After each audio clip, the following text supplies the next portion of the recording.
أعوذ بالله من الشيطان اللعين الرجيم. بسم الله الرحمن الرحيم.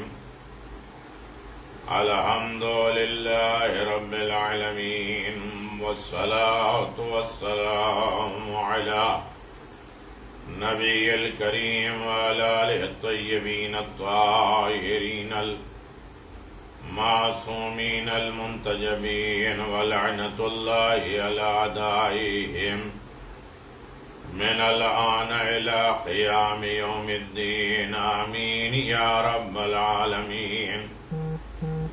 أما بعد فقد قال الله تبارك وتعالى في محكم كتابه المبين وهو أصدق الصادقين وقوله الحق. بسم الله الرحمن الرحيم. يا أيها الذين آمنوا كتب عليكم الصيام كما كتب على الذين من قبلكم لعلكم تتقون. صدق الله العلي العظيم وصدق رسوله النبي الكريم. اللهم صل على محمد وآل محمد وعجل فرج آل محمد. ناظرین محترم، سامعین گرامی قادر، ماہ رمضان کے روزے، مقصد، فضیلت اور اہمیت، یہ ساری چیزوں کے کرنے کا مقصد کیا ہے؟ روزہ رکھیں، سحری میں بیدار ہوں، یہ دعا، یہ مناجات، یہ اعمال، یہ روزہ، یہ افطار، نرمی، لوگوں کے ساتھ اچھا سلوک، ان تمام چیزوں کے مقصد کیا ہے اور اس کی فضیلت کیا ہے اور اس کی اہمیت، امپورٹنس کیا ہے؟ 18 ماہ رمضان ہے. پیغمبر اسلام احمد مصطفیٰ محمد مصطفیٰ صلی اللہ علیہ وآلہ وسلم ارشاد فرماتے ہیں: اللہم نبہنی فیہ لبرکات الاسحارہ ونور فی قلبی بضیاء انوارہ وخذ بکل اعضائی الی اتباع آثارہ بنورک یا منور القلوب العارفین. اللہ اکبر. جو مسلسل آ رہے ہیں وہ جانتے ہیں کہ یہ ایک زینہ ہے، ایک منزل ہے جو ہم تقوی کی طرف جا رہے ہیں. ایک ہی دن میں ہتھیلی پہ سرسوں نہیں جم جائے گی کہ ہم متقی بن جائیں گے اور یہاں کے رئیس ہو جائیں گے، شہنشاہ ہو جائیں گے، بادشاہ ہو جائیں گے. اسٹیپ بائی اسٹیپ ہے. مشکلات زندگی ہے، لیکن انسان قدم بڑھاتا رہے، ایک دن ضرور کامیاب ہوگا. تھوڑے دن اللہ امتحان لیتا ہے اور اس کے بعد کامیاب ہو جانے کے بعد بہت سے گفٹ اور بہت سے تحفے دیتا ہے. پیغمبر اسلام فرماتے ہیں: خدایا مجھ کو اس دن میں، اس ماہ میں، اس ماہ سیام کے سحروں میں، سحر کی برکتوں کے لیے بیدار کر دے، ہوشیار کر دے، جگا دے کہ سحر میں کتنی برکتیں ہیں. صرف کھانے کی برکت نہیں ہے، لقاء اللہ، اللہ سے ملاقات کی، دل نرمی کی، مزاج و فکر اچھے ہونے کی، بہت سے برکتیں اس میں ہیں. اور اس میں میرے دل کو اس کے انوار سے منور کر دے اور میرے اعضاء و جوارح کو اس ماہ کے احکام پر عمل کرنے کی طرف لگا دے. تجھے تیری نورانیت کا واسطہ، اے عارفین کے دلوں کو روشن کرنے والے. ہم اس دعا میں 3 چیزوں کو بحث میں لائیں گے اور اس پر غور کریں گے کہ ماہ رمضان کے مقاصد کیا ہیں، فضیلت کیا ہے، اہمیت اور امپورٹنس کیا ہے. نمبر 1، ماہ رمضان کی سحروں کی برکتوں کا درک کر لینا، حاصل کر لینا. بہت سے لوگ کھاتے پیتے ہیں لیکن سحر کی جو برکتیں ہیں اسے حاصل نہیں کر پاتے. دل کی روشنی قلب. اس ماہ مبارک تیسری ہے. اس ماہ مبارک کے احکام، آثار کی پیروی کے لیے اپنے جسم کے تمام حصوں کو آمادہ کر دے. صرف پیٹ کا روزہ نہ ہو. ہماری زبان کا بھی روزہ ہو، ہمارے دل کا بھی روزہ ہو، ہمارے جسم کے تمام اعضاء و جوارح کے روزے. لہذا اگر یہ بات کیا جائے کہ اللہم نبہنی، چھوٹی سی دعا ہے لیکن تھوڑی غور کیا جائے. ماہ رمضان میں دعا پڑھنا کمال نہیں ہے، دعا ماہ رمضان میں دعا سننا، سمجھنا، اس پر عمل کرنا اور دعا کرنا ہے، دعا پڑھنا نہیں ہے. استغاثہ کرنا ہے، دعا کی طرف مائل ہونا ہے. اللہم نبہنی فیہ لبرکات الاسحار. نبہنی جھنجھوڑ دینا، بیدار ہو جانا. آپ نے دیکھا ہوگا کہ مردے کا بازو پکڑ کے کہتے اسما، افہام، سن اور سمجھ. مادہ نبہ سے ہے، اس کے اصل جو ہے بیس نبہ ہے، اور اس سے مراد تنبیہ ہے، ہوشیار کرنا، جس کے اردو میں بھی استعمال ہوتا ہے مگر عربی میں تنبیہ کے معنی بیدار ہونے کے ہیں، آگاہ ہونے کے ہیں، متوجہ ہونے کے ہیں. ماہ رمضان جب مقصد ہے، فضیلت ہے، اہمیت ہے، تو اس کو ہم تھوڑی دیر جانیں، تھوڑا سا وقت دیں ماہ رمضان کے روزے کے بارے میں. یہ ہماری اپنی پہچان کا وقت ہوتا ہے. برکت کی جمع جو ہے وہ برکات ہے. برکت کے معنی اس میں کہتے ہیں کہ اللہ ہمیں برکت دے، روزی میں برکت دے، صحت میں برکت دے، علم میں برکت دے، عقل میں برکت دے، اطاعت میں برکت دے، شفاعت میں برکت دے، زیارت میں برکت دے. ہر چیز میں جو برکت مانگتے ہیں وہ برکت ہے کیا؟ ثبوت الخیر الہی فی الشیء. کسی بھی چیز میں خیر الہی کا باقی اور جاری رہنا، یہ برکت. اللہ اکبر. کسی بھی چیز میں خیر الہی، اللہ کی طرف سے جو خیر ہے وہ باقی بھی رہے، مینٹین بھی رہے اور جاری بھی رہے. یعنی کہ آج مل گیا اور کل نہیں ملا، آج ہماری صحت ہے کل صحت نہیں، آج ہماری پانی ہمارے لیے زندگی ہے کل نہیں ہے.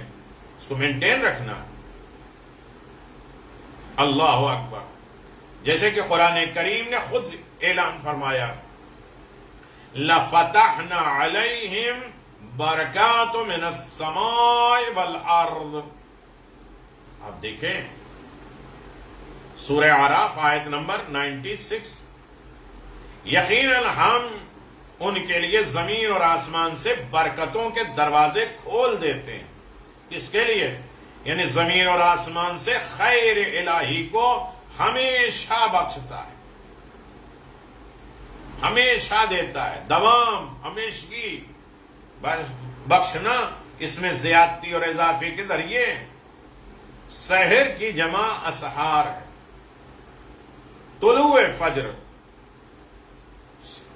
فجر کا ظاہر ہونا، اول وقت نماز سے پہلے، فجر طلوع سے تھوڑا پہلے وقت سحر شروع ہوتا ہے. سحر تزکیہ نفس اور تصفیہ روح کے لیے بہترین وقت ہے. ہم سوچتے ہیں سحر میں کیا کھانا ہے، کیا اہتمام کرنا ہے اور سحر کی تیاری کیا کرنا ہے. صرف ایک ہی حدیث ہمیں یاد ہوتی ہے کہ بھئی چاہے ایک کھجور ہی کیوں نہ، ایک لقمہ ہی کیوں نہ، ایک پانی ہو، سحر تو کرنا چاہیے. سحر اصل میں تزکیہ نفس کا نام ہے، تصفیہ روح کی پاکیزگی کا نام ہے. سکون دینا ہے روح کو، مطمئن کرنا ہے روح کو. بہترین وقت ہے. نیند سے بیداری کے بعد انسان کا ذہن صاف شفاف رہتا ہے. وہ نہیں جو آدھی رات تک تو جاگتے رہتے ہیں 2 بجے تک، چلو 1 گھنٹہ سو لیں گے، پھر اس کے بعد اگر سحر میں اٹھیں گے تو صرف نیند آئے گی، جھونکے آئیں گے، جلدی کھاؤ، جلدی نماز پڑھ لو، سو جاؤ. اس لیے کہ نہ ہم تزکیے کے بارے میں غور کریں گے. رات سونے کے لیے، جاگنے کے لیے نہیں ہے. ابھی 30 روزے اور 30 پیغامات میں اس تشریح کے ساتھ میں نے بیان کیا ہے کہ رات کے جاگنے کے برے اثرات کیا ہیں، دن میں سونے کے برے اثرات کیا ہیں اور کیا کیا چیزیں کے نقصانات ہوتے ہیں. حدیث کے ضمن میں اس میں بیان کر چکے ہیں، وہ دوبارہ بیان نہیں کرنا. لیکن یہ یاد رکھیے طلوع فجر سے پہلے وقت سحر شروع ہوتا ہے. سحر یعنی تزکیہ نفس. پیغمبر آئے تھے تزکیہ نفس کے لیے، نفس کی طہارت کے لیے، نفس کی پاکیزگی کے لیے. تصفیہ سکون دینا، صاف شفاف بنانے کے لیے روح کو. نیند سے بیداری کے بعد انسان کے ذہن بالکل صاف شفاف رہتا ہے، لہذا اس وقت جو بھی پڑھا جائے وہ مفید واقع ہو، تو اس وقت سمجھ دیں گے کہ ہم پڑھ کیا رہے. اور پڑھنے کے بعد صرف ترجمہ ہی نہیں پڑھ لیں، ہم اس پر غور و فکر کریں، تدبر کریں، تفکر کریں. ایک جملہ انسان کی زندگی بدل دے. وقت سحر کو اللہ نے بابرکت قرار دیا، چنانچہ اس کا ارشاد گرامی ہے وَمِنَ اللَّيْلِ فَتَحَجَّدَ فِيهِ نَافِلَةً لَكَ عَسَىٰ أَن يَبْعَثَكَ، اور رات کے آخری حصے میں قرآن کے ہمراہ بیدار رہیں، قرآن کے ساتھ جاگتے رہیں. یہ آپ کے لیے اضافہ خیر ہے. اگر رات میں جاگنا ہے تو قرآن اور اہل بیت کے ساتھ جاگو، ان کے علوم، ان کے معارف کے ساتھ جاگو. تین ہی لوگ تو جاگ سکتے ہیں، جن کی نئی شادی ہو، یا طالب علم ہو، یا عبادت کر رہے ہو. اس کے علاوہ جاگنا حرام ہے. بہت جلد آپ کو پروردگار اس طرح آپ کو مقام محمود تک پہنچا دے گا. آپ نماز شب پڑھیں، نافل شب پڑھیں، تھوڑی دیر بیدار ہو جائیں خیر و برکت کے لیے، تو میرے پیغمبر بہت جلد آپ کو آپ کا پروردگار مقام محمود تک پہنچا دے گا. اللہ اکبر. سورہ اسراء آیت نمبر 79. اس آیت میں قرآن کے ساتھ جاگنا سے مراد ہے نماز شب. کبھی اس ضمن میں بات ہو چکی ہے، 10 ویڈیو نماز شب کی فضیلتیں، دنیا اور آخرت میں دولت و سرمایہ اور برکت اور عزت سکون کا ذریعہ، وہ بیان کیا جا چکا ہے. نافل تہجد بھی نماز شب کو کہتے ہیں، چوہد، کیونکہ نافلہ اور تہجد دونوں کا ذکر اس آیت میں ہے، جس کے معنی ہے بیداری کے بعد واجبات سے ہٹ کر اضافی عبادت کرنا. عبادت واجب 2 رکعت نماز کے علاوہ کچھ اور ایکسٹرا عبادت کرنا، یہ پیغمبر کے لیے ایک اضافی واجب عبادت تھی، جس کا نتیجہ مقام محمود یعنی منزل شفاعت ہے. مقام محمود یعنی منزل شفاعت ہے. ہمیں یہاں پر نماز شب کی فضیلت سے متعلق گفتگو نہیں کرنا ہے، کیونکہ اس کے لیے ایک مستقل کتاب، صحیفے، اشرے درکار ہے. مختصر یہ ہے کہ جب نماز شب رسول اکرم صلی اللہ علیہ وسلم کے لیے مقام محمود ہے تو پھر ان کی فضیلت کا اندازہ لگانا ناممکن ہے. احادیث میں ہے کہ نماز شب کی بہت زیادہ فضیلت کا ذکر ہے، اور یہ نماز نصف شب، آدھی رات کے بعد سے طلوع فجر تک پڑھی جا سکتی ہے، مگر اس کا وقت فضیلت ہنگام سحر ہے، یعنی صبح اذان سے ملا دینا. امام جعفر صادق علیہ السلام ارشاد فرماتے ہیں ثلاثۃ ہن فخر المؤمن زینۃ فی الدنیا والآخرہ الصلاۃ فی آخر اللیل یاسہ مما فی عید الناس ولایت الامام من آل محمد. اللہ، 3 چیزیں مومن کے لیے دنیا اور آخرت میں فخر و زینت ہے، زینت کا سبب ہے، فخر کرے گا. ہر ایک کے فخر کو اللہ نے ٹھکرا دیا. موسیٰ تم نے فخر کیا، جاؤ خضر سے پڑھو. یوسف تم نے فخر کیا تو بازار میں بھی جاؤ. اللہ نے کسی کا فخر و مباحث برداشت نہیں کیا. کہ مومن کی دنیا اور آخرت میں فخر و زینت کا سبب ہے نماز شب. 3 چیزیں: نماز رات کے آخری حصے میں سحر کے وقت پڑھنا، یعنی نماز تہجد، نماز شب پڑھنا. جو کچھ لوگوں کے پاس ہے اس سے بے توجہی، نا امید رکھنا. ہمارا سارا مسئلہ ہے دوسروں کے پلیٹوں کو دیکھنا، دوسروں کے سکون کو دیکھنا، دوسروں کے گھروں کو جھانکنا. وہ کتنے گھر کا سجا ہے، کتنا سورا ہے، اس کی پلیٹیں کیا ہیں، اس کے کھانے کی کیا ہے، اس کے عیش کیا ہے، اس کی گاڑی کیا ہے، اس کے بنگلے کیا ہیں، اور وہ کس طرح اطمینان، وہ جانے کہ کتنا اطمینان ہے یا نہیں. جو کچھ بھی لوگوں کے پاس ہے اسے بے توجہی، نا امیدی ہو جائے. ان کے ساتھ تو وہ کیا جا رہا ہے، ان کو تو وہ دیا جا رہا ہے، ہمارے تو کچھ بھی نہیں ہے. مومن کی علامتوں میں سے نہیں ہے. دنیا اور آخرت کی زینت حاصل کرنا ہے تو دوسروں کی طرف سے بے توجہی کر لے جو ان کے پاس ہے۔ تیسری چیز ولایت امام آل محمد، یہ مومن کے خاصے میں سے ہے، زینت ہے، فخر ہے کہ ہمارے پاس اللہ نے امام دیا، ہمیں رہبر دیا، ہمیں امام مہدی دیا، امام حسین دیا، امام علی دیا ہے، ہمیں اللہ نے 12 امام دیا، ہمارے لیڈر رہبر، ان کی ولایت پہ فخر ہو۔ ہمیں جس عالم میں اللہ نے رکھا اس پر بھی فخر ہو کہ ہم دوسروں کو کیوں دیکھیں، ان کے سکون اور راحت کو کیوں دیکھیں۔ ہمیں جس عالم میں، بیماری میں، ضعیفی میں، تنگدستی میں رکھا ہے، ٹھیک ہے پروردگار تیرا شکر ہے، یہ ہے زینت۔ نماز شب پڑھ رہے ہیں، اللہ تو نے توفیق دی۔ مجتہدین کہتے ہیں جس دن نماز شب ہم سے چھوٹ جائے، ہم سمجھتے ہیں کہ مجھ سے کوئی شبہ ہوا ہے یا شبہ کا کھانا کھا لیا ہے، حرام نہیں کھایا، لیکن جس میں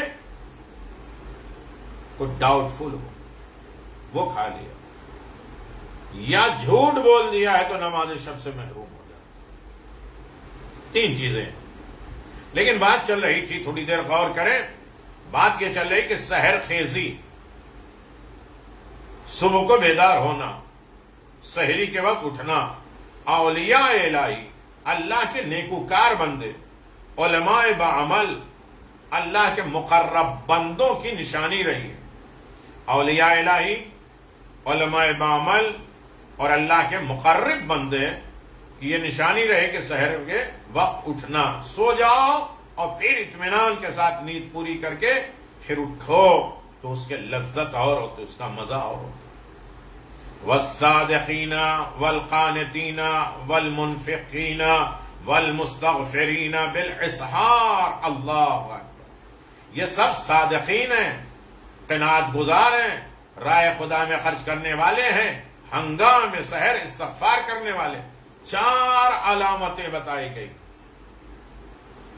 سچے ہیں، قناعت کرنے والے، خدا کی راہ میں خرچ کرنے والے، اور سحر کے وقت استغفار کرنے والے۔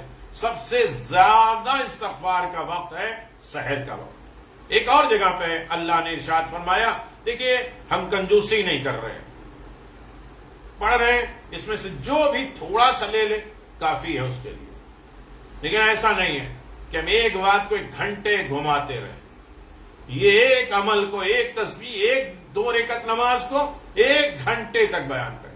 ہم بیان وہ کریں گے جو کتابوں میں ہے، معصومین میں ہے، اپنی رائے اور مذہب دین میں نہیں ڈالنا۔ بندہ مومن وقت سحر استغفار، خدا سے راز و نیاز، مناجات کے ذریعے معنویات، اپنی اندرونی باتیں، دنیا اور آخرت میں اعلیٰ درجات کو حاصل کر سکتا ہے۔ اولیاء الہی کے نزدیک بھی دعا کے لیے سحر کا وقت بہترین وقت ہے۔ خدا کے دوستو، موسیٰ وہ جھوٹا ہے کہ خدا سے دوستی کرتا ہے جو رات بھر سوتا رہتا، اپنے خدا کے لیے نہیں ہوتا، اپنے دوست کے لیے نہیں۔ پیغمبر اسلام احمد مصطفیٰ محمد مصطفیٰ صلی اللہ علیہ وسلم نے ارشاد فرمایا، خیر وقت دعوتکم اللہ عز وجل فی الاسحار وتلا هذه الآیات فی قول یعقوب علیہ السلام سوف استغفر لکم ربکم، سورہ یوسف آیت نمبر 98۔ وقال اخرہم، تمہارے لیے خداوند عالم سے دعا کرنے کا بہترین وقت سحر ہے۔ اس کے بعد آپ نے ایک آیت کریمہ پڑھی جس میں حضرت یعقوب کی دعا کا واقعہ ہے کہ میں تمہارے لیے پروردگار سے ابھی مغفرت چاہتا ہوں، تو خدا نے کہا کہ اسے سحر کے وقت تک کے لیے ٹال دو۔ یوسف کے بھائیوں نے ظلم کیا، معافی مانگنے آئے تو جناب یعقوب نے اسے ٹالا، کہا سحر کے وقت تک، سحر کی بیداری۔ جناب یعقوب کا یہ جملہ اس وقت کا ہے جب جناب یوسف کی نسبت ان کے بھائیوں کی خیانت آشکار ہو چکی تھی، تو انہوں نے اپنے والد حضرت یعقوب کے قدموں پہ خود کو گرا دیا اور کہا بابا آپ مجھے معاف کر دیجئے، آئندہ ہم ایسا نہیں کریں گے۔ تو حضرت یعقوب نے فرمایا سوف استغفر لکم ربی، میں بہت جلد ان قریب تمہارے لیے اپنے پروردگار سے مغفرت کر دوں گا، مانگوں گا۔ تفسیر منحج میں آیت کریمہ کے ذیل میں آیا ہے کہ اللہ نے استغفار کا وقت شب جمعہ کی سحر کو قرار دیا۔ حضرت یعقوب کا اپنے اولاد کے ساتھ یہ وظیفہ بن چکا تھا کہ آپ ہر شب جمعہ کی سحر کے وقت 20 سال تک اپنے بچوں کی خیانت پر استغفار کریں۔ ہم بہت آسان سمجھتے ہیں، اب توبہ استغفار اللہ۔ 20 سال یعقوب نبی ہو کے جمعرات کے دن سحر کے وقت استغفار کر رہے ہیں خیانت کے نتیجے میں۔ اللہ اکبر، ہم کیا کرتے؟ ہم کچھ نہیں کرتے۔ آپ کے بچے آمین کہتے تھے، یہاں تک کہ خدا نے ان کی توبہ کو قبول کر لیا۔ لہذا ہمیں وقت سحر کی فضیلت اور اس کی نورانیت اور اس کی برکات کی جانب بالکل متوجہ ہونے کی ضرورت ہے، تاکہ استغفار اور خدا کی عبادت کے ذریعے ہم اپنی عاقبت کو سنوار سکیں، حتیٰ کہ رزق دنیا بھی سحر خیزوں کو نصیب ہوتی ہے۔ دنیا کا رزق بھی سحر میں اٹھنے والوں کو ملتا ہے۔ ہم کہتے ہیں اللہ نے ہمیں رزق نہیں دیا ہے، رزق کی دولت نہیں ہے، صبح اٹھو نماز شب پڑھو۔ کہتے ہیں جھوٹا ہے وہ شب جو نماز شب پڑھے اور کہے کہ میں بھوکا ہوں۔ غیب انتظام کر دیتا ہے۔ امیر المؤمنین علی بن ابی طالب علیہ السلام نے ارشاد فرمایا، عجیب داعی اللہ وعطلب الرزق فیما بین طلوع الفجر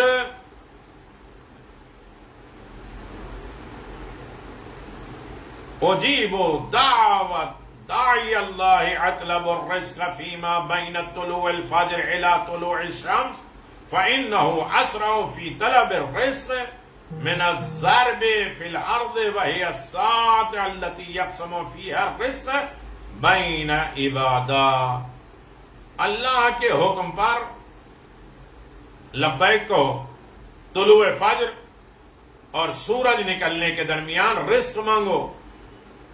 اس وقت زمین میں تلاش اور کوشش سے بہت پہلے ہی رزق عطا ہو جاتا ہے، اور یہ وہی وقت ہے جس میں اللہ تعالیٰ اپنے بندوں کے درمیان رزق کو تقسیم کرتا ہے، بانٹتا ہے۔ آج مشکل دور میں اور بھی آسان ہے کہ ہم اس کو اپنی زندگی میں ڈھالیں۔ امام جعفر صادق علیہ السلام کا ارشاد گرامی ہے، فَعَلَيْكُمْ بِالدُّعَاءِ فِي السَّحْرِ تُقَسِّمُ فِيهَا الْأَرْزَاقِ وَتُقْضِيَ فِيهِ الْحَوَائِجِ الْعِظَامِ۔ بس تم سحر کے وقت دعا کرو، کیونکہ رزق اسی وقت تقسیم ہوتا ہے اور اسی وقت عظیم حاجتیں پوری ہوتی ہیں۔ ہر حاجتیں خدا کی بارگاہ میں جاتی ہیں۔ ان تمام احادیث روایات کی روشنی میں وقت سحر کی برکتیں کس حد تک روشن ہو چکی۔ ماہ رمضان مقصد، فضیلت، اہمیت۔ ماہ رمضان خود بابرکت مہینہ ہے۔ اس ماہ کی سحروں کی برکتیں نور علی نور کی حیثیت رکھتی ہیں، لہذا ہمیں ان برکتوں کی طرف توجہ کرنا ہے۔ اللہ اکبر۔ دوسرا جملہ آج کے دعا میں ہے، وَنَوِّرْ فِي قَلْبِ بِضِيَاءِ أَنْوَارِهِ۔ دعا کے جملے میں یہ باتیں بہت زیادہ آ چکی ہیں۔ خدایا ہمیں اس ماہ میں ماہ کے سحر کی برکتوں کی جانب متوجہ فرما۔ پھر اس کے بعد یہ دعا ہے کہ خدایا ہمیں اس ماہ میں، اس مہینے کے انوار، نور کی روشنی سے ہمارے دلوں کو روشن کر دے، جو انوار الہی ہیں معصومین کی شکل میں ہمارے دلوں کو روشن کر دے۔ یقیناً دل کی روشنی ظاہری آنکھوں کی روشنی سے کہیں زیادہ اہمیت رکھتی ہے۔ اگر کوئی ظاہری آنکھوں سے اندھا ہے تو اس کے لیے صرف دنیا تاریک ہے، اندھی ہے، مگر کوئی دل کا اندھا ہو جائے تو اس کی آخرت بھی تاریک اور اندھیری برباد ہو جاتی ہے۔ لہذا سحر خیزی، سحر کے وقت اٹھنا، بیدار رہنا تزکیہ نفس بھی ہے، تصفیہ روح بھی ہے۔ صرف کھجور کھانا اور پایا کھانا اور دوسری چیزیں کھا لینا، کوکر چلنا، سیٹیاں بجنا، تیاری کرنا، یہ نہیں ہے۔ اصل میں سحر کیا ہے؟ تزکیہ نفس کا نام ہے، تصفیہ روح کا نام. سحرخیزی کے ذریعے اللہ کی عبادت، بندگی، توبہ، استغفار کر کے نور قرآن کو، انوار رحمت الہی کو، نور ولایت آل محمد کو اپنے دلوں میں روشن بنا لیں تاکہ عاقبت بخیر ہو، آخرت روشن اور منور ہو سکے. نور کی اگر تفسیر پڑھا جائے تو ماہ رمضان نورانی مہینہ ہے، کیونکہ یہ اللہ کا خاص مہینہ ہے. ذات الہی خود نور ہے. اللہ نور السماوات والارض. میں تفصیل میں نہیں جا رہا ہوں، جلدی جلدی بیان کر رہا ہوں، ورنہ اسی ایک دعا میں کم از کم اشرے چاہیے اس کی تفصیلات میں. ماشاءاللہ کم از کم 22-24 سال سے ان دعاؤں کی تشریح میں کر رہا ہوں، لیکن پوری میرے اعتبار سے نہیں ہو رہی، طالب علم ہونے کے اعتبار سے بھی اس کے خزانے بہت عالی. توجہ کر لیں. اور اللہ آسمان و زمین کا نور ہے. نور سے مراد وہ موجود جس سے اندھیرے میں چھپے ہوئی چیزیں ہمیں نظر آ جاتی ہیں.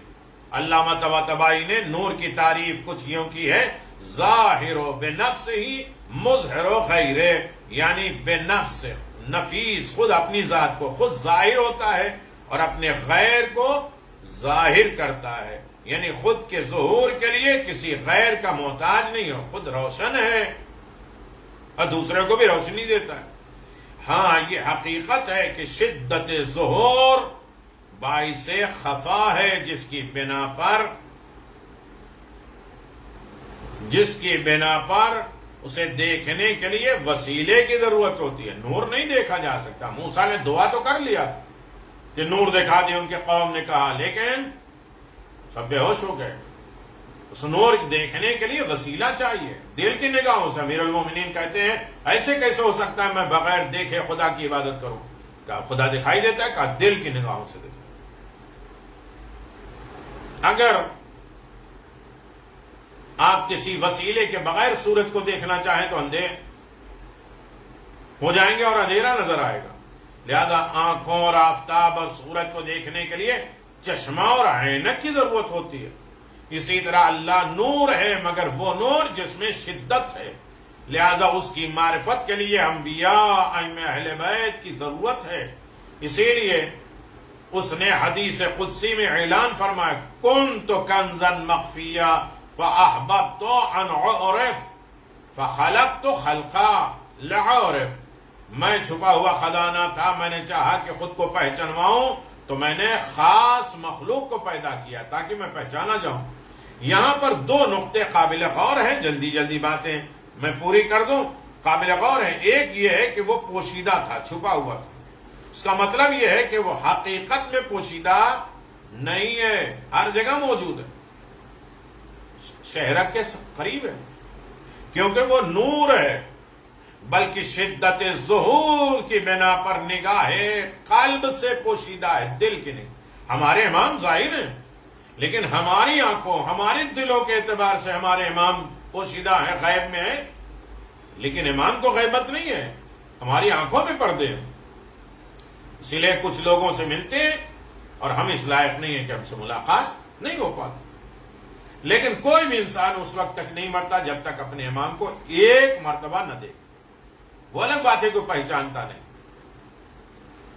دوسری بات یہ ہے کہ لغت ڈکشنری میں خفا کے متضاد معنی ہیں، بہت الگ معنی ہیں. خفا کے معنی ہیں چھپے ہوئے، خفی، خفا چھپا ہوا. آشکار کے بھی ہیں، اوپن کے بھی ہیں. جس طرح طہر اور عدل متضاد کے معنوں میں ذکر ہے، یہ عربی زبان کا خاصہ ہے کہ جس میں بعض الفاظ کے دو متضاد اپوزٹ معنی ہوتے ہیں. ایک اور بات یہ ہے کہ حدیث قدسی میں الخلق یعنی خلق پر الف لام ہے جو معرفہ ہے. لہذا یہاں پر تمام مخلوق کی بات نہیں ہے، کچھ خاص مخلوق کو اللہ نے پیدا کیا اپنی پہچان کے لیے، جن کے صفتوں کو دیکھ کے خدا پہچاننا، جو صفات الہی کے مظہر بنے ہیں، ان کے ذریعے خدا پہچانا جا رہا، ہمارے ذریعے تھوڑی نہیں. بلکہ خاص مخلوق کا تذکرہ احادیث معصومین میں ثابت ہے کہ وہ خاص مخلوق محمد و آل محمد، اللہم صلی علی محمد و آل محمد ہے۔ یہاں پر اس بات کی وضاحت ضروری ہے کہ اگر نور حصی ہوتا، محسوس کرنے والا ہوتا، تو اسے محسوس کیا جاتا، یعنی ہم ظاہری آنکھوں سے محسوس کر سکتے ہیں۔ اگر نور حصی اور مادی نہ ہوتا بلکہ ماورائے مادہ ہوتا ہے تو پھر اسے محسوس کرنے اور دکھنے کے لیے اسے آنکھوں کی نہیں بلکہ دل کی نگاہوں کی ضرورت ہوتی ہے۔ اسی لیے مولا کائنات نے دعبل یمانی کے سوال کا جواب دیا، میں خدا کی عبادت نہیں کرتا جسے دیکھتا نہ ہوں، مگر ہاں اسے ظاہری آنکھوں سے نہیں بلکہ دل کی نگاہوں سے دیکھتا ہوں۔ الغرض خدا نور ہے، اس کا کلام نور ہے، اس کی باتیں نور ہے، اس نے جو بھیجا وہ نور ہے، جو باقی رکھا وہ نور ہے، جو ظاہر کیا وہ بھی نور، جو پردے میں رکھا اسے بھی نور، اس کی وحی نور ہے۔ اس لیے مولا کائنات نے فرمایا ارا نور الوحی، میں نور وحی کو دیکھتا ہوں۔ گویا علی تھے جو نزول وحی کے موقع پر بھی حقیقت وحی سے آگاہ تھے۔ اللہ، آج علی ابن ابی طالب کے سر پہ ضربت لگی، شب قدر منا رہے ہیں، شب قدر میں قرآن ادھر سے آ رہا ہے، یہ قرآن مسجد کوفہ سے جا رہا ہے۔ فزت برب الکعبہ، رب کعبہ کے قسم علی کامیاب ہو گئے۔ آئیں گے مجلسوں میں بات آئیں گی، مسائل بھی آئیں گے، دستور بھی آئیں گے، پیغامات بھی آئیں گے۔ اللہ اکبر۔ اس حقیقت وحی کو یا مرسل خدا رسول جانتے ہیں یا مرسل نبی جانتے ہیں، یا اس کے علاوہ رسالت وحی کی حقیقت سے کوئی اور آگاہ تھا تو وہ علی کی ذات والا صفات تھی۔ اس لیے جب یہودیوں نے کہا لستا مرسلا، کہہ کہ پیغمبر اکرم کی رسالت کا انکار کیا، تو اللہ نے اقرار رسالت کی گواہی یہ کہہ کے دی قل کفا باللہ شہیدا بینی و بینکم ومن عنده علم الکتاب۔ امیر المومنین نے کہا قرآن مجید میں 350 یا 1000 آیتیں میرے قصیدے میں ہیں، لیکن اس آیت میں میں فخر کرتا ہوں کہ اللہ کی گواہی کے ساتھ علی بھی رسالت کی گواہ۔ ومن عنده علم الکتاب، جس کے پاس پورا علم کتاب۔ اے رسول کہہ دیجئے کہ رسالت کی گواہی کے لیے اللہ کافی ہے، اور وہ کافی ہے جس کے پاس کتاب خدا کا علم ہے۔ اور امیر بیان حضرت علی نے یہ کہہ کے ثابت کر دیا انا الذی من عند علم الکتاب، میں ہی وہ ہوں جس کے پاس پوری کتاب کا علم۔ یہ قرآن کو سر پہ رکھ کے اعمال کرنے والوں، علی کو جانو، علی کو پہچانو، اور جو کچھ قرآن میں ہے فضائل علی اس پر عمل کرو۔ اور اللہ کے لیے اولیاء بھی نور ہیں، اس لیے رسول اللہ صلی اللہ علیہ وسلم نے ارشاد فرمایا اول ما خلق اللہ نوری انا وعلی من نور واحد، اللہ نے سب سے پہلے میرے نور کو خلق کیا، میں اور علی ایک ہی نور سے، اور اس نور کا سلسلہ قیامت تک رہے گا۔ یریدون لیطفئوا نور اللہ بافواہہم واللہ متم نورہ، یہ نور چاہتے ہیں، یہ لوگ چاہتے ہیں کہ اس نور کو بجھا دیں، منہ کے پھوکوں سے بجھا دیں، اللہ کے نور بجھا دیں، اللہ کا نور پورا ہو کے رہے گا۔ چاہتے ہیں محمد زمان نہ آئے، اللہ اپنے نور کو تمام کر کے رہے گا۔ طرح طرح کے بہانے ظلم ستم ہو رہے ہیں کہ وہ نہ آئے۔ دل کی نورانیت، دل کے روشن ہونا، آیات اور روایات میں دل سے مراد گوشت کا وہ ٹکڑا نہیں ہے جو انسان کے پہلو میں دھڑکتا ہے، بلکہ وہ مرکز قوت قدرت ہے جہاں سے انسان کے بدن کے تمام اعضاء و جوارح پر حکومت ہوتی ہے، جسے کبھی نفس، کبھی روح، کبھی عقل کہا گیا ہے۔ بڑی لمبی تفصیل اور علمی گفتگو ہے، اگر اس پر غور کیا جائے تو بڑی گہرائیوں میں ہم جائیں۔ اگر انسان کا یہ قلب نورانی ہوگا تو اس کے افکار، اس کی فکر، اس کی سوچ، اس کی رفتار، گفتار، کردار بھی نورانی ہو جائیں گے، تاریکی نہیں ہوں گے، جہالت والی نہیں ہوں گے، کیونکہ دل تمام اعضاء و جوارح پر حاکم ہے اور اپنا اثر چھوڑتا ہے۔ چنانچہ امام جعفر صادق علیہ السلام فرماتے ہیں ان منزلۃ القلب من الجسد بمنزلۃ الامام من الناس، بے شک جسم سے دل کا وہ رشتہ ہے، مرتبہ ہے، وہی رشتہ مرتبہ امام کا لوگوں کے درمیان ہے، یعنی جس طرح دل جسم پر حاکم ہے اسی طرح امام بھی لوگوں کا حاکم اور رہبر ہیں. اسی لیے امام معصوم کو قلب عالم امکان کہا جاتا ہے. امام جعفر صادق علیہ السلام فرماتے ہیں القلب حرم اللہ فلا تسکن حرم اللہ غیرہ. دل اللہ کا حرم ہے، لہذا اللہ کے حرم میں اللہ کے علاوہ کسی اور کو جگہ نہ دینا. اللہ کہتا ہے تمہارے دل میں رہتا ہوں، تمہارا دل میرا گھر ہے، تم میرے گھر میں کسی کو نہیں بسانا، میں تمہارے گھر میں کسی اور کو نہیں بساؤں. تم میرے گھر میں کسی اور کو بسا دو گے تو ہم بھی تمہارے گھر میں کسی اور کو بسا دیں گے. دل میں دو محبتیں نہیں رہ سکتی، محبت خدا بھی ہو، خدا کا گھر بھی ہو، شیطان کا مسکن بھی ہو. نہیں، یعنی مومن کا دل اگر دھڑکے تو صرف خدا کے لیے دھڑکے، دل میں سوچ اور خیال آئے تو خدا کے لیے، دل آرڈر کرے اعضاء جوارح کے لیے تو خدا کے لیے، نہ کان غلط کرے، نہ ہاتھ غلط کرے، نہ زبان غلط کرے، نہ آنکھیں غلط کرے. اس لیے کہ دل آرڈر کرتا ہے، جس دل میں خدا رہتا ہے وہ اچھائی کا آرڈر کر سکتا ہے، اعضاء جوارح اس کے فالوور بن جائے. دل میں صرف اللہ کی یادیں ہوں. انسان کسی سے دوستی یا دشمنی کرتا ہے تو اسے قلب سے کرتا ہے، اسے دل سے کرتا ہے، مگر جس کا دل صرف خدا کا ہوتا ہے وہ دوستی اور دشمنی بھی خدا کے لیے ہی کرتا ہے. دوستی اور دشمنی کا معیار نفسانی خواہشات کو قرار نہیں دیتا.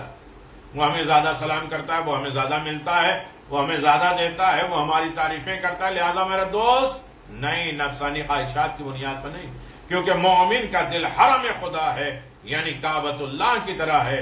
جہاں دوستی اور دشمنی صرف خدا کے لیے ہو وہیں اصل دین محفوظ ہوگا. کیونکہ امام محمد باقر علیہ السلام فرماتے ہیں، ٹھیک ہے، روزے کی حالت میں بھی ہماری کچھ عبادتیں ہونے چاہیے. رات بھر عبادتیں کرتے ہیں لیکن روزے کی حالت میں بھی. امام سے سوال کیا دین کیا ہے تو آپ نے فرمایا حل الدین الا الحب والبغض. کیا دین محبت اور دشمنی کے علاوہ کچھ ہے؟ کسی سے محبت کرو، کسی سے دشمنی کرو، یہی دین ہے. شیطان کو ہٹاؤ، رحمان کو بولاؤ. یعنی جب حب، محبت اور بغض کا معیار خدا کی مرضی بن جائے تو اسے حب اور بغض کو شریعت میں تولا و تبرہ کہتے ہیں. پورا دین اسی لیے 10ویں منزل پر اللہ نے فروع دین میں رکھا تولا و تبرہ. پورا دین تولا و تبرہ. دل کی مختلف حالتیں قرآن مجید کی روشنی میں بات تمام کر دوں. پہلا دل ہے قلب سلیم. 13 طریقے کا دل ہے لیکن میں تھوڑی سے 2 لفظوں میں، جو قلب، جو دل شیطانی وسوسوں اور نفسانی خواہشات کے حملوں سے محفوظ اور سالم رہے وہی قلب سلیم ہے. اللہ کا اعلان فرماتا ہے وَلَا تُخْزِلْنِي يَوْمَ يُبْعَثُونَ يَوْمَ لَا يَنْفَعُ مَالٌ وَلَا بَنُونَ إِلَّا مَنْ أَتَى اللَّهَ بِقَلْبٍ سَلِيمٍ. اور مجھے اس دن رسوا نہ کرنا جب سب قبروں سے اٹھائے جائیں گے، جس دن مال اولاد کوئی کام نہیں آئے گا مگر وہ جس کے پاس قلب سلیم، جس کے اوپر شیطانی وسوسے نہ ہو، نفسانی خواہشات، وہ خدا کی بارگاہ میں حاضر ہو. در حقیقت مال اور اس دنیا میں اولاد انسان کے لیے بہتر سرمایہ جو انسان کی زندگی میں ظاہری طور پہ کام آتے ہیں، مگر قیامت کے دن یہ سب چیزیں کام نہیں آئیں گی. اور اگر محشر کے دن انسان کو کوئی چیز کام آئے گی تو وہ اس کا دل قلب سلیم ہوگا. یہاں پر اس بات کا ذکر بھی ضروری ہے کہ آیت کریمہ میں وہ مال اور اولاد مراد نہیں ہے جو مال راہ خدا میں خرچ ہو، یا وہ اولاد صالح جو اپنے والدین کے لیے دعائیں خیر کرتی ہیں. روایت کی روشنی میں ثابت ہے یہ تو مرنے والے کے لیے فائدے بخش ہے، بلکہ اس آیت کریمہ میں وہ مال مراد ہے جو راہ خدا میں خرچ نہ ہو، اللہ کی محبت میں خرچ نہ ہو، اللہ کے لیے نہ دیا جائے. مال وہ ہے جو کماؤ خدا کی محبت میں، خدا کے حکم پہ، خدا کے بندوں کے لیے خرچ کر لو، دین کے لیے، مذہب کے لیے، وہ آخرت کا مال ہے.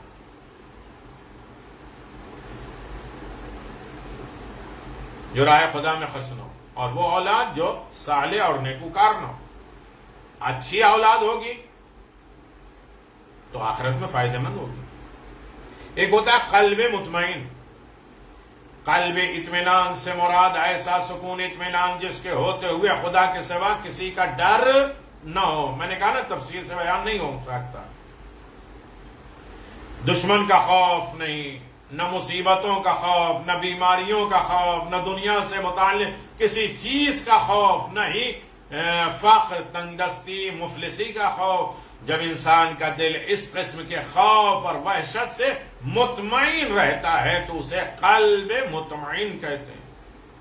یا ایتھا النفس المطمئنہ، اے نفس مطمئن پلٹا۔ حسین کو ہر خوف ختم کر دیا تھا، نہ پیاس کی، نہ بھوک کی، نہ عزہ کی، نہ اقربا کی، نہ جان کی، نہ مال کی، نہ اولاد کی، نہ گھر بار کی۔ سارے خوف ختم ہو گئے، خوف خدا باقی۔ قلب مطمئن کہتے ہیں۔ قلب اور دل کو یہ سکون اطمینان صرف ذکر یاد الہی سے ہوتا ہے۔ الذین آمنوا تطمئن قلوب بذکر اللہ، الا بذکر اللہ تطمئن القلوب۔ یہ لوگ ہیں جو ایمان لائے ہیں اور ان کے دلوں کو یاد خدا سے اطمینان حاصل ہوتا ہے۔